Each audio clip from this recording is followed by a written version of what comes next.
saininao ve Jesoa tomponao zay nanolotra ny ainy ho fanavotana mba fantatrako ve fa azo antoka toko mila fiaina maonao matolony anao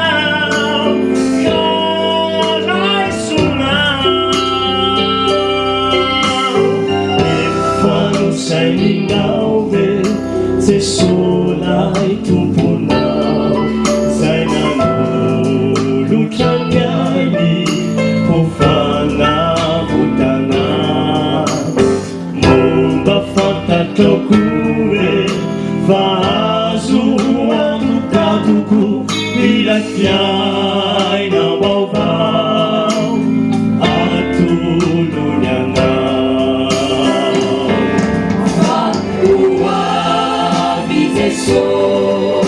Hitsara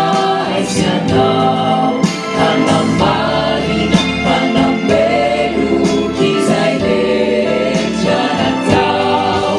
azo antoka be fa ho vonjeny Ianao ka tsy izany dia mibebaha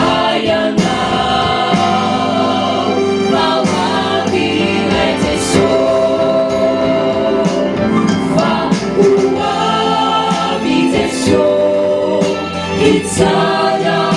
Ianao hanamarina hanameloka izay rehetra natao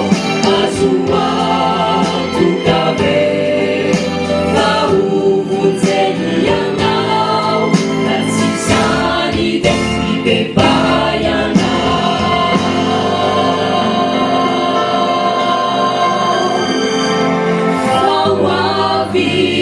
Jesoa